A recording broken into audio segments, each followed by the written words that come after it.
Si l'on cherche son CV sur le net, qu'on essaie de se renseigner avant de partir enregistrer le sujet, on trouve un peu de tout et de rien. Mais qui est donc ce garçon, la cinquantaine, qui a conquis plusieurs milliers de cœurs avec son métier d'acteur, pour des séries télé essentiellement, et un rôle marquant dans Plus belle la vie, au cinéma un peu aussi. Et puis tout à coup, Frédéric Amico, puisque c'est de lui dont il s'agit, déserte les écrans et se crée une seconde vie, celle du conseil, du lobbying, des réseaux, et pas auprès de n'importe qui. Dès 2016, il conseille un certain Emmanuel M, qui va tout de même devenir président de la République. Tout ceci nous a évidemment interpellés, mais le plus important, c'est que Frédéric, au-delà de ses réseaux qui naviguent entre showbiz et politique, a un point commun avec ce podcast, un amour immodéré depuis sa plus tendre enfance pour ce territoire entre Causse et Cévennes, et particulièrement Saint-Jean-du-Bruel. La simple évocation du nom du village illumine le visage de Frédéric. On croirait voir des étoiles dans ses yeux. Vraiment, c'est d'ailleurs ce qu'on va découvrir dans quelques secondes. Bienvenue dans EB, podcast qui vous entraîne à chaque épisode, quelque part entre Causse et Cévennes, entre Sud-Aveyron et Lozère. Nous nous trouvons donc aujourd'hui sur la commune de Saint-Jean-du-Bruel, porte des Cévennes, en bordure de forêt. C'est là que Frédéric a fait construire un très beau chalet, un havre de paix. En fait, j'ai une passion pour cet endroit parce que mes grands-parents venaient ici tout le temps, chaque été. Ensuite, mes parents venaient chaque été. Et puis, dès que je suis né, je suis venu chaque été. Donc, mes grands-parents avaient une maison dans le village, rue d'Algues. Et maintenant, effectivement, moi, je me suis installé sur des terres qui sont un peu à l'extérieur du village, mais qui font partie de Saint-Jean-du-Bruel, et où j'ai construit ce chalet, effectivement, en bois. Alors quels sont tes souvenirs d'enfance marquants, parce que j'imagine qu'il y en a plusieurs. Écoute, j'ai que des souvenirs ici, parce que toutes mes vacances, je les passais ici. Mes parents étaient assez modestes, et nos seules vacances, c'était Saint-Jean-du-Bruel. Donc en fait, on venait, on restait tout l'été ici. Et la rivière, extraordinaire. Les bals tous les 2 soirs, sous les halles, extraordinaire. Les potes. On faisait des choses, enfin toutes les fêtes de village, Sauclières, Saint-Jean, Nantes, tous les alentours.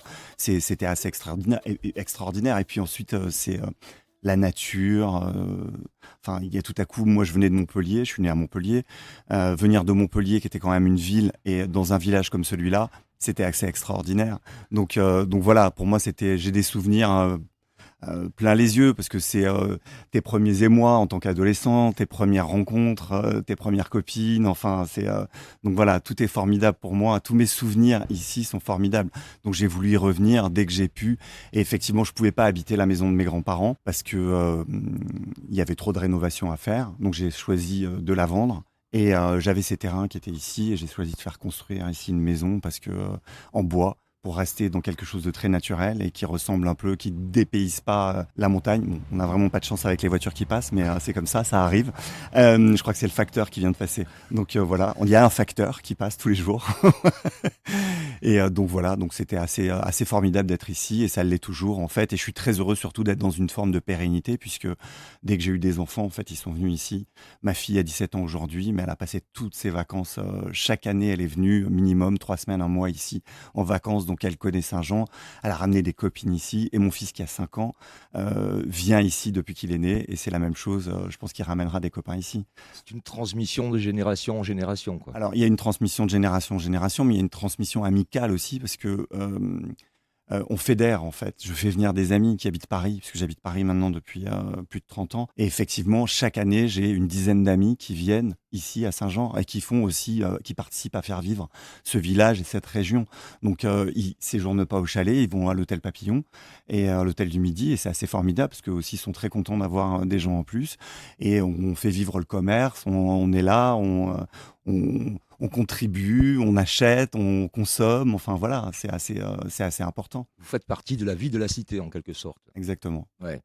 On revient aux souvenirs d'enfance. Il y a un souvenir particulier, c'est cette pâtisserie-boulangerie, justement, qui était à l'angle de la rue d'Algues. Absolument, c'était la pâtisserie Calazel, qui était un pâtissier formidable et qui faisait d'ailleurs des tulipes qui est un dessert cévenol par excellence et qui était pour moi l'ADN un peu de Saint-Jean en termes de pâtisserie, parce qu'on ne le trouvait pas à Nantes, par exemple, on ne le trouvait pas dans tous les villages, mais à Saint-Jean, on avait des tulipes tout le temps, tous les jours.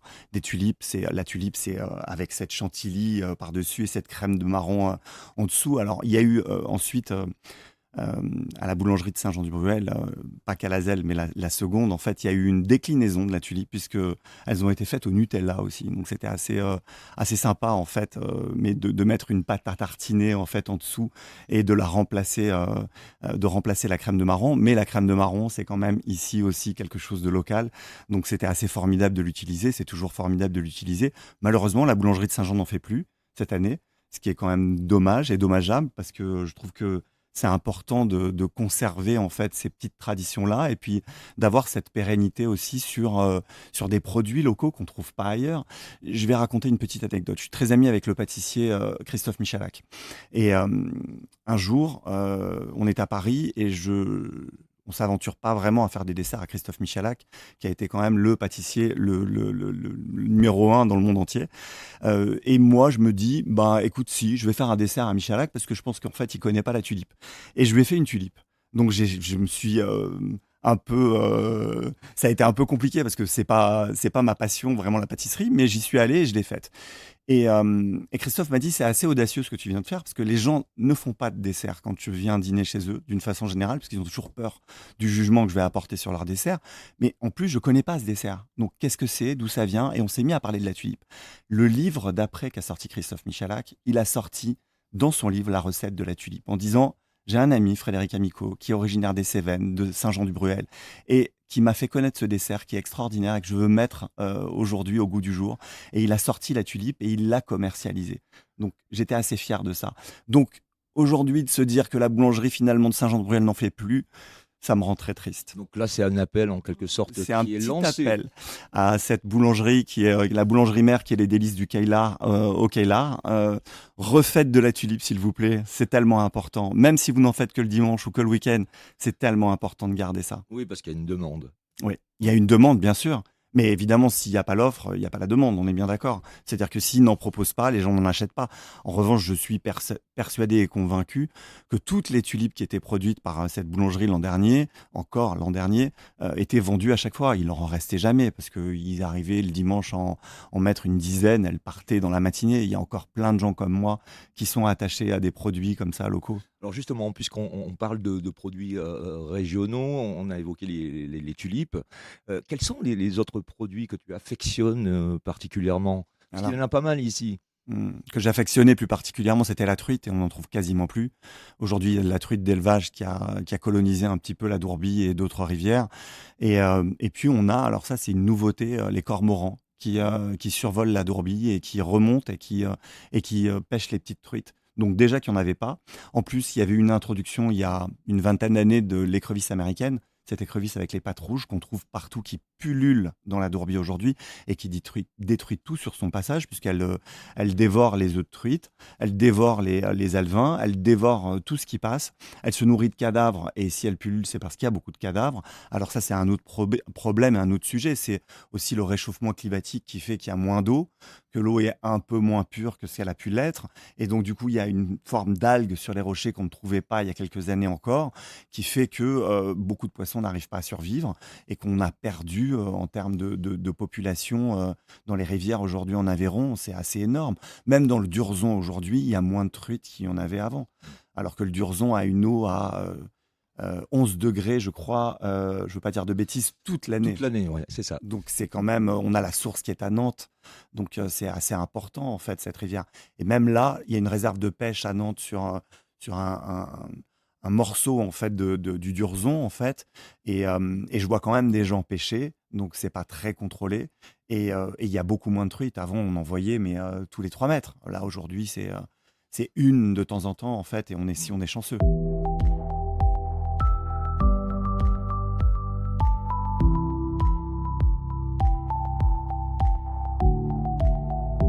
On l'a compris, hein, Frédéric est assez impliqué, curieux de tout lorsqu'il passe plusieurs semaines dans son village de cœur, Saint-Jean-du-Bruel. Une implication qui, par le jeu subtil des relations, trouve un écho au sommet de l'État. J'ai été acteur pendant une grande majorité de ma vie. On y reviendra. Ok. Et en 2016, j'ai arrêté.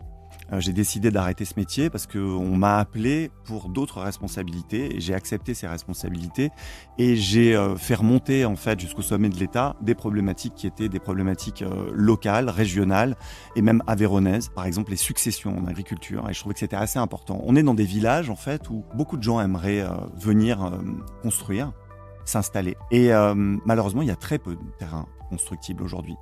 Et on a un problème en fait qui est que il y a des dizaines d'années de cela, lorsque deux personnes mariées achetaient des terrains, se retrouvaient à avoir 4 enfants, les gens ne vendaient pas, vendent toujours pas en Aveyron, mais ne vendaient encore moins avant en fait. Et ces gens s'installaient, avaient des enfants, 4, 5 enfants, qui eux-mêmes avaient des enfants. Les terres n'étaient toujours pas vendues. On se retrouve sur des petites parcelles aujourd'hui de 2000, 3000 mètres carrés qui sont constructibles à Saint-Jean-du-Bruel, mais qui ne sont pas vendables parce qu'il y a 25 ou 30 héritiers. Donc personne ne peut les acheter. On ne peut pas retrouver les 25 ou les 30 personnes. Moi-même, j'ai essayé pour une parcelle de retrouver tous les héritiers. J'en ai retrouvé une vingtaine. J'ai pas pu aller au-delà. Donc la parcelle ne se vend pas. Donc personne ne la défriche, personne ne l'entretient. Personne ne peut l'exploiter, soit en agriculture, parce qu'il y a beaucoup de gens qui aimeraient faire de l'agriculture raisonnée ou bio. C'est quand même quelque chose qui est très présent en Aveyron. Et personne ne peut non plus s'y installer en se disant le terrain est constructible, je vais construire une maison, soit pour y vivre à l'année, ce qui serait quand même assez formidable. Ce renouvellement de génération, il est nécessaire. Soit pour s'y installer en résidence secondaire, parce que c'est aussi important qu'il y ait des gens qui viennent faire vivre pendant les périodes scolaires ou les vacances, en fait, des maisons, des habitations comme ça, et faire vivre le village. Donc aujourd'hui, on est bloqué sur ces sujets-là.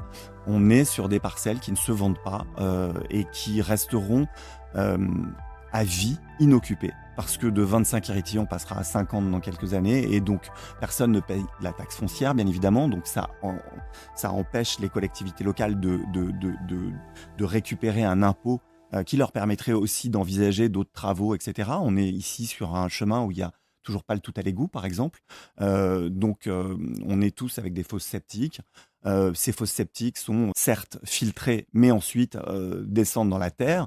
Je suis tellement en fait dans la préservation et dans l'écologie que c'est quelque chose qui me concerne et qui me préoccupe. Donc ce sont des problématiques que tu fais remonter au plus haut sommet de l'État. Oui, absolument. D'autant plus que tu as travaillé, on peut quand même le préciser, un temps avec notamment le président Macron. Oui. Sur la campagne de 2016-2017, j'étais avec le président Macron, qui n'était pas président à cette époque-là, mais qui m'avait demandé de le rejoindre dans des groupes de travail, donc sur certaines thématiques. Et ensuite, il m'a demandé de le rejoindre effectivement à nouveau pour la campagne de 2022. Et entre-temps, j'ai travaillé pour les législatives, pour des députés, pour des sénateurs, même pour les municipales à Paris. Alors, je ne fais pas de politique. Je travaille pour des gens qui en font. C'est une grande nuance parce que je trouve que la politique, c'est toujours quelque chose de clivant.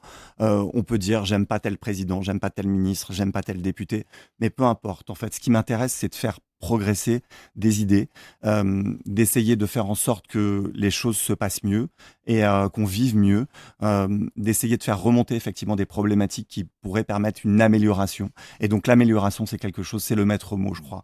Donc aujourd'hui, je travaille pour Gérald Darmanin, qui compte compter dans les prochaines élections présidentielles et qui me demande de lui faire remonter des choses comme ça. Donc c'est ce que je fais. Tu dis que tu fais de la mise en relation, que tu te bases sur un très gros réseau que tu t'es constitué au fil du temps, mais que l'objectif en fait c'est de transformer des visions en réalité concrète. On n'est pas dans la bullshit, dans le blabla. Non. En fait, ça ne m'intéresse pas. En fait, parler pour parler, c'est pas vraiment intéressant. Et puis surtout, aujourd'hui, je crois que la majorité des gens, lorsque je parle avec eux, et je pense que c'est la même chose pour tout le monde, on en marre d'entendre des discours qui finalement sont pas suivis des faits. Donc, je pense qu'il vaut mieux moins parler et agir que finalement dire je ferai, on va faire, mais finalement on ne voit rien venir. Donc ça, c'est pas intéressant.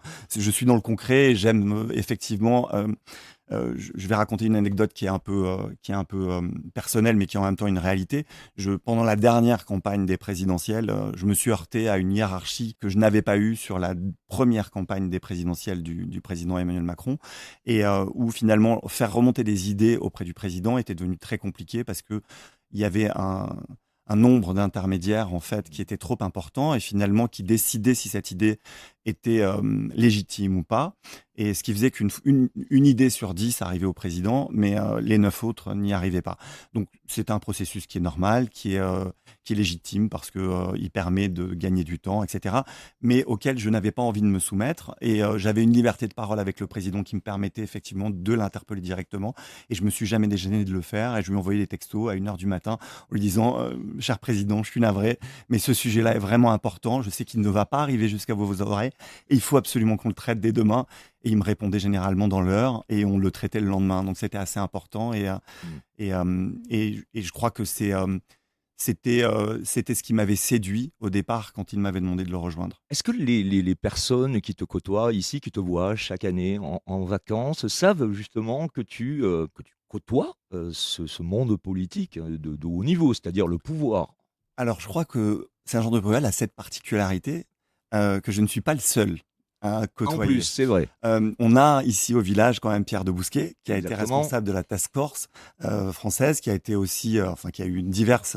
Qui a été patron de service secret, qui a été préfet de région, exactement, et etc. qui a été aussi le chef de cabinet de Gérald Darmanin Aussi. lorsqu'il était au ministère de l'Intérieur, donc je côtoie quand même toute l'année à Paris. On a aussi Ludovic Schacker, qui est à Saint-Glaise, Ludovic a été conseiller spécial du président. On s'est rencontrés pendant la première campagne présidentielle d'Emmanuel Macron. Et donc, on est quand même 3, à minima, à avoir cette relation avec... Trois connus et détectés, il y en a peut-être d'autres. Ouais. Exactement, voilà. Donc c'est un village où quand même on peut faire évoluer les choses, on peut intervenir et essayer d'améliorer la vie en améliorant la vie de ce village, de cette région, de ce département.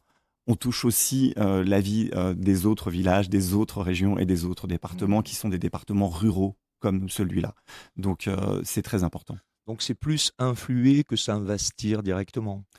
Oui, alors c'est influer, oui bien sûr, parce que en termes d'investissement, en fait, moi je n'ai absolument pas ni de société, ni de conseil, ni de quoi que ce soit par rapport à ça. Donc du coup non, je n'interviens pas directement. J'essaie en fait d'améliorer ou de trouver les nuances qui permettraient à certaines lois, par exemple, d'être un peu plus recevables, un peu plus productives pour les citoyens.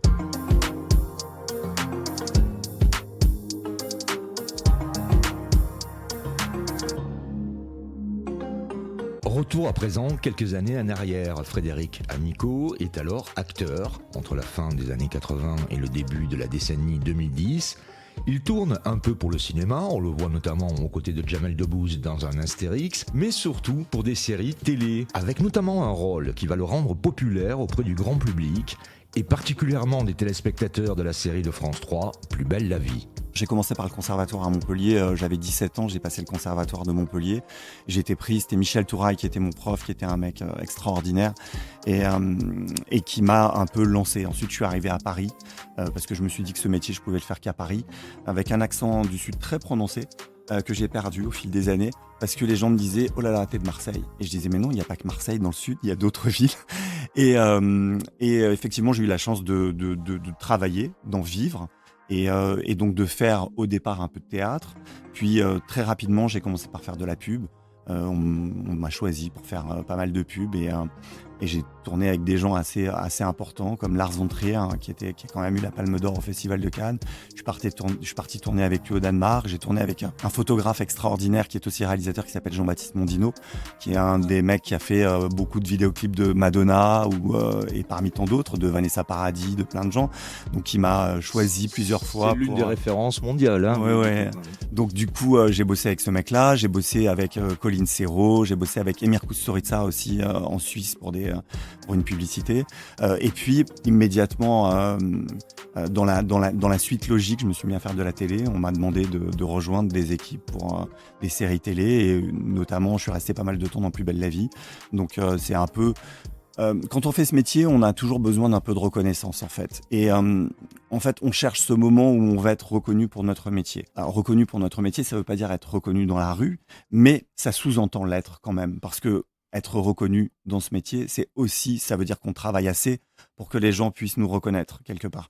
Et moi, j'ai connu ce moment-là sur la série Plus belle la vie, puisque à l'époque où j'y étais, on faisait quasiment 5 millions de téléspectateurs tous les soirs. Donc c'était assez énorme. Aujourd'hui, plus personne ne fait ça. Même sur un téléfilm, faire à 20h50, faire 5 millions de téléspectateurs, c'est assez énorme. Donc on le faisait tous les soirs en access, parce qu'il n'y avait pas d'autres séries que celle-là, et qu'elle s'était déjà assez installée. Quand je suis arrivé dans cette série, elle avait déjà 3 ou 4 ans. Et c'est vrai que en une semaine de diffusion, la quasi-totalité des gens te reconnaissent dans la rue. C'est compliqué d'aller chercher son pain tranquillement. Bon, alors c'est pas compliqué, parce que moi j'avais la tête sur mes épaules, j'avais 37 ans quand ça m'est arrivé, j'en avais pas 20, donc en fait c'est quelque chose de très simple. Et puis quand les gens, quand tu te retrouves confronté à des gens qui veulent vraiment être un peu lourds, tu prends ton téléphone et puis tu restes au téléphone, et les gens passent leur chemin. Donc c'est pas. Et puis on peut pas faire ce métier et ensuite se retrouver à ne pas aimer les moments où finalement le public vient te parler, te reconnaît et discute avec toi. Ça fait partie de ce métier. C'est un moment très agréable. Et moi, j'ai jamais refusé ces moments en fait de connexion avec les gens qui font que tu existes finalement dans un programme. Il y a les gens et puis il y a les professionnels de la profession, c'est-à-dire énormément de rencontres, pas qu'avec les acteurs, mais avec des producteurs, des décideurs. Et c'est grâce à cela que tu as effectué cette transition vers ces relations institutionnelles et stratégiques. Alors, je vais rajouter une dose de Saint-Jean-du-Bruel dans cette réponse. On est là pour ça. J'ai eu envie de faire ce métier parce que quand j'étais gamin, Pierre Richard venait ici en vacances. Et je voyais Pierre Richard pendant quelques semaines, soit à la rivière, soit au village. Et je me souviens d'une anecdote, en fait, où Raoul, qui tenait le café sous les Halles à l'époque, avait repeint ses tables rondes en fer. Et Pierre Richard était venu avec des pièces de 20 centimes, mais de 20 centimes de francs, puisque c'était des 10, des 20, des 5.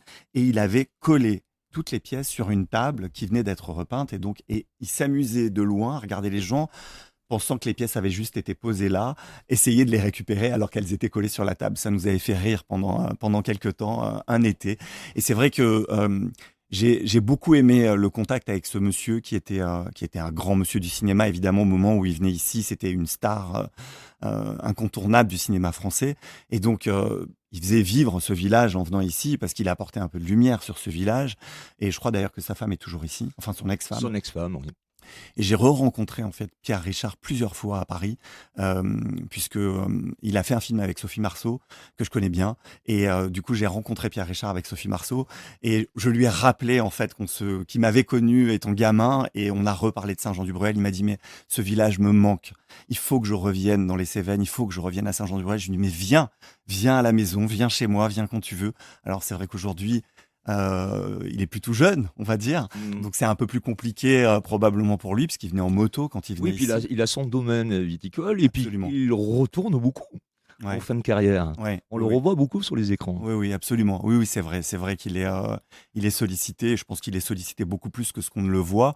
Mais je pense qu'il fait un choix sur les projets en fait qu'il accepte, parce qu'il n'a pas envie de bosser plus que ça.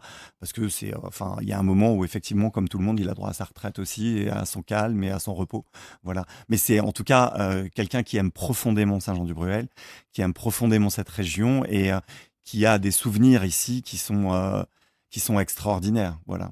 Et il y a encore une autre personne que je croise parfois, c'est Quatrefages, qui est producteur à Paris. Ouais, Pierre. Exactement. Et qui effectivement a un lien direct avec le village. Oui, Pierre qui revient régulièrement, qui a encore tourné une émission, une partie de l'émission de Turbo, c'est ça, exactement. Il y a quelques semaines. Oui, c'est ça, absolument. Ouais. Donc, qui remet en lumière ce village, et on a tous envie, en fait.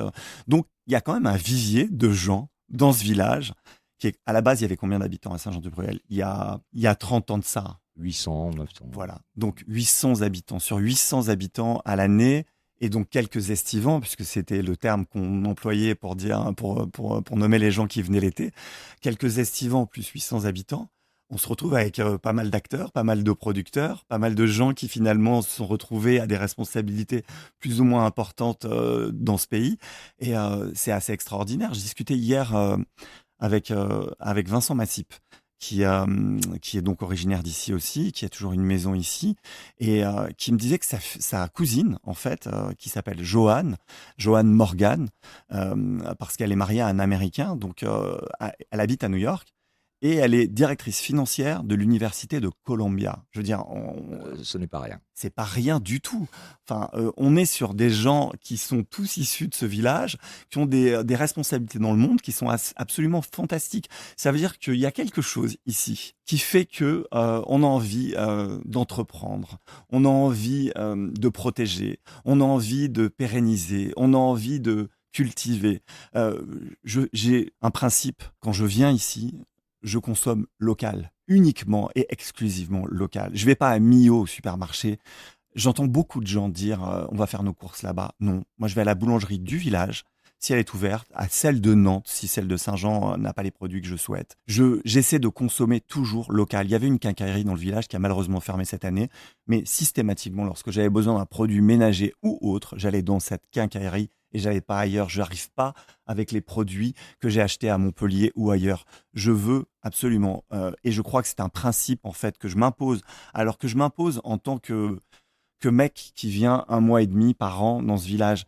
Mais un principe que j'aimerais, qui est pas forcément simple, parce que oui, je comprends qu'il y a une notion de prix aussi et d'économie, et que parfois la lessive qui est vendue à la quincaillerie du village est certainement un petit peu plus chère que celle qui est vendue dans le supermarché de Millau. Mais pour aller à Millau, il y a une notion de temps. Il y a une notion aussi de consommation d'essence. Il y a une notion donc d'écologie. Il y a une notion, et je crois qu'on est dans des territoires où on doit enfin, on le voit, la rivière aujourd'hui, quand j'étais gamin, la chaussée en fait qui est sur le pont Neuf, elle coulait tout le temps. Aujourd'hui, elle ne coule plus du tout. C'est-à-dire qu'encore quelques années auparavant, elle coulait un peu, pas tous les jours, un petit peu moins certains jours, un petit peu plus certains autres lorsqu'il se mettait à pleuvoir un peu plus haut dans les montagnes. Mais aujourd'hui, elle ne coule plus du tout. Donc certainement qu'elle coule l'hiver, mais moi je la vois pas. Et je me rends compte en fait de la différence qu'il y a entre les années où j'étais adolescent et jeune adulte et ces années-là. Aujourd'hui, même ce chalet que j'ai fait construire ici, j'ai souhaité en fait faire travailler les artisans locaux. J'ai pris un plombier local, un électricien local, des gens qui encore aujourd'hui, Monsieur Rouchès qui a fermé sa société en fait, a travaillé sur les rambardes de mon chalet. Son fils va l'hiver prochain me refaire toute la lasure du chalet. Je ne vais pas chercher un artisan à Millau ou à Montpellier pour faire ce travail-là. Je sais que je vais payer un peu plus cher et je comprends cette notion d'économie qu'on peut avoir et qui est nécessaire en fait quand on a 3, 4 enfants, quand on cherche du travail, quand le statut qu'on a dans la vie ne nous permet pas d'avoir effectivement quelques extras comme ça. Mais ceux qui le peuvent, je les engage à être beaucoup plus locaux, beaucoup plus régionaux que ce qu'ils ne le sont aujourd'hui, parce que je trouve que c'est ça qui permet à Saint-Jean de continuer d'exister, de vivre. Parce que si dans quelques années, il n'y a plus aucun commerce, en fait, on sera tous sur Amazon en train de commander. Je trouve qu'il y a un moment où, en fait, il faut se responsabiliser et c'est important aussi. Et finalement, bon, alors oui, peut-être qu'on va payer cette lessive quelques euros de plus, mais à la fin de l'année, je ne suis pas certain que ça ait une influence. Alors, pardon, je vais certainement me faire vilipender en disant ça, mais je pense que parfois, peut-être qu'on peut rogner sur d'autres choses et puis essayer de faire que le commerce local continue d'exister. On sent un fort engagement, hein.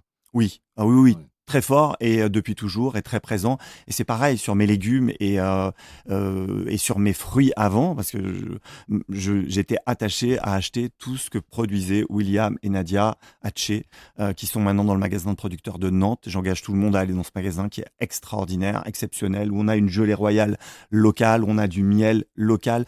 On a même ici, à Saint-Jean-du-Bruel, lorsqu'on va dans le chemin de Saint-Blaise vers les fours à chaud, des gens qui cultivent de la lavande. Cette lavande, en fait, est ensuite produite en huile essentielle qui est locale et on peut retrouver ça sur un site internet où on peut acheter, en fait, cette lavande et où on peut acheter encore d'autres huiles essentielles locales. Il y a des huiles essentielles extraordinaires de laurier, d'immortel, de lavande, de romarin. Enfin, on a ici des gens qui produisent des choses. Alors, autant en profiter. Et effectivement, Quand on va dans les magasins bio à Montpellier ou ailleurs, à Paris, n'importe où, on trouve de la gelée royale, mais on trouve de la gelée royale qui généralement est importée de Chine. Quand on a la chance d'avoir dans un magasin à 7 km de Saint-Jean une gelée royale locale, en fait, on va là-bas et on achète même le pollen local, qui est quelque chose de formidable le matin. C'est quelque chose qui permet de booster en fait ses défenses immunitaires et puis c'est un produit qui est tellement naturel, c'est formidable. Moi, j'étais le plus malheureux du monde quand l'apiculteur du village de Saint-Jean-du-Bruel, quand son épouse est décédée, que quelques mois après, il l'a suivi parce que chaque année, je repartais pour l'hiver avec mes 2 ou 3 pots de miel de Saint-Jean-du-Bruel et mes enfants ont été élevés en fait avec ce miel sur leur tartine tous les matins avant d'aller à l'école. C'est vrai qu'il était bon. Bah oui, oui. Ce miel de châtaignier extraordinaire. Ouais. Il y a également du jus de pomme qui se fait à Saint-Jean, Absolument. avec les jardins de la Luciole. Enfin, il y a plein de producteurs comme ça locaux. Tout à fait. Et c'est vrai que consommer local, c'est pas uniquement consommer des produits, comme je le disais il y a quelques minutes, qui proviennent d'un magasin mais qui les a achetés ailleurs, etc. C'est aussi consommer des produits locaux, faire travailler les artisans locaux, qui, malheureusement, n'ont pas toujours le temps de faire tout ce qu'on leur demande et sont toujours très débordés, etc. Mais tant mieux, ça veut dire que leurs carnets de commandes sont pleins et je leur souhaite que ce soit comme ça encore pour de longues années. Donc aujourd'hui, tu as énormément de projets, tu n'as pas forcément le temps de revenir. On l'a compris, tu viens l'été. Je viens l'été, mais pas forcément hors saison, c'est-à-dire l'hiver ou au printemps, c'est plus compliqué. C'est plus compliqué pour moi. C'est plus compliqué parce que d'abord j'ai des enfants qui sont scolarisés et puis que venir de Paris jusqu'ici c'est pas simple. Soit on vient en voiture et on a quand même approximativement 8 heures ou entre 7 et 8 heures de voiture, c'est pas rien. Soit on prend l'avion, on va à Montpellier puis on prend une voiture ou le train pour aller à Montpellier puis on prend une voiture et on vient ici. Mais c'est vrai que lorsque c'est des laps de temps très courts, des week-ends même prolongés, c'est très compliqué de venir. En revanche, j'ai passé tout le Covid ici. Je suis resté 3 mois en fait. D'accord, ici, cette période, tu l'as vécu ici. J'ai vécu ici. Ouais. Je suis descendu en voiture de Paris et on a habité ici et pendant 3 mois. Voilà. Mais est-ce que tu te tiens au courant durant ces 9 mois, en gros, durant lesquels tu ne mets pas les pieds ici, sur l'actualité justement locale? Tout le temps. De quelle façon?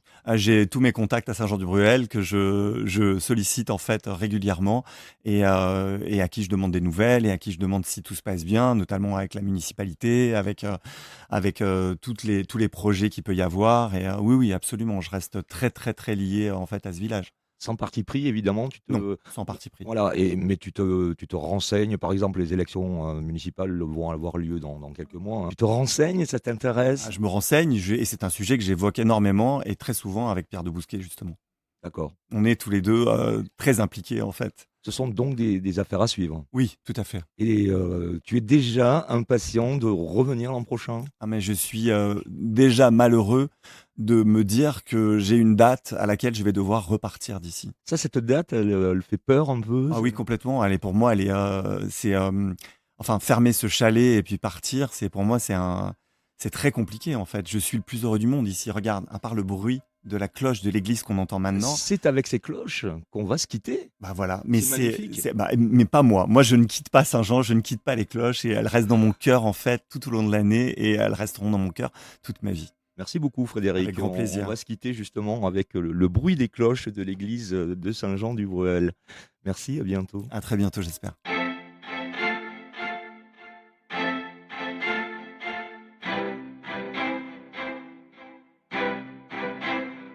C'est la fin de cet épisode de EB, podcast qui vous permet de découvrir de belles histoires entre Causse et Cévennes. On se retrouve dans 3 semaines pour un nouvel épisode, une rencontre et la découverte d'un artiste particulièrement talentueux, absolument atypique. C'est Bats qui a créé son atelier il y a 3 ans à Saint-Jean-du-Bruel, porte des Cévennes. Sur ce, à très bientôt, salut.